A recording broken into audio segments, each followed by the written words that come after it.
আৰু এটা কথা আপুনি এইখিনি মুহূৰ্তত আপোনাৰ হাতত মই ঘড়ী দেখা নাই তাৰ পিছতো মই খুধো সময়ৰ ক্ষেত্ৰত বাৰু আপুনি খুব মানুহজন অলপ বেছি জিল নেকি খুব বেয়া আজিও দেৰিকৈ আহিছোঁ মই অবভিয়াছলি আৰু সময়টো মিলাবলৈ দিগদাৰ হৈ আছিল আৰু মোৰ টাইমটো আছিলে কাৰো নিমিলে মানুহে যেতিয়া ভাত খাবলৈ মাতে কোনোবাই মই কওঁ যে মোক ভাত খাবলৈ নমতাই ভাল কাৰণ মই ৰাতিৰ ভাতটো খাওঁ ৰাতিপুৱা 4টা বজাত আৰু লাঞ্চ কৰোঁ ৰাতি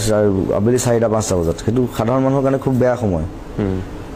আৰু কেতিয়াবা মই 2 দিন পিছতো গৈ পাওঁগৈ ভাত খাবলৈ মতাৰ পিছত এবাৰ যোৰহাটত 3 দিন পিছত গৈ পাইছোঁ ভাত খাবলৈ মাতিলে ভাত পানী বনাই ফাৰ্ষ্ট ডে গ'ল ছেকেণ্ড ডে গ'ল থাৰ্ড ডে গৈ পেলাই গধূলি সময়ত পাইছোঁ ডিব্ৰুগড়ৰ পৰা গৈ পেলাই পাইছোঁগৈ তো মোৰ ফ্ৰেণ্ড এজনী মাক আছিলে মাকে খুব গালি দিছে আৰু কৈছে 3 দিন ধৰি ভাত খাবলৈ আহিম বুলি ৰখাই কি কৰিম গতিকে আজিকালি চাগে আপোনাকতো ভাত চাত খাবলৈ নামাতে আৰু মানুহে মোক বেছিভাগ মানে নামাতে সেইকাৰণে আৰু গৰিমাক মাতে তাইক টাইমৰ ক্ষেত্ৰত ভাল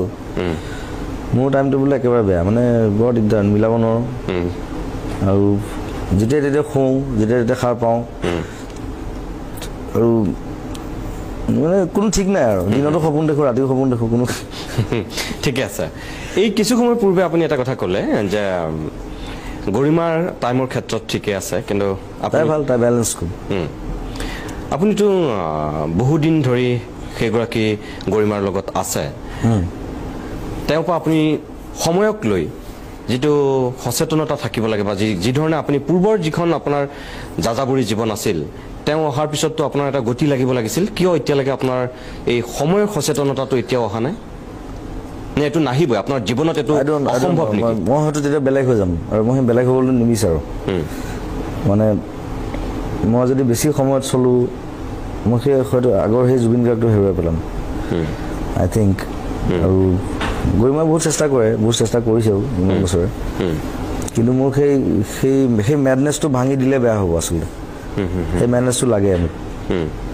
সেই পাগলামি সেই ৰেষ্টলেছনেছ যিটো অস্থিৰতা এটা আছে মোৰ এনি টাইম মোৰ গোটেই বডিত কেৰি কৰোঁ মই সেইটো যে ৰাতি 2টা বজাত ঘপকৈ উঠিলোঁ গান এটা কৰিলোঁ ষ্টৰি এটা বনালোঁ কিবা লাইন আপ এটা হঠাৎ ফোন কৰিলোঁ যে কালি শ্বুটিং কৰিম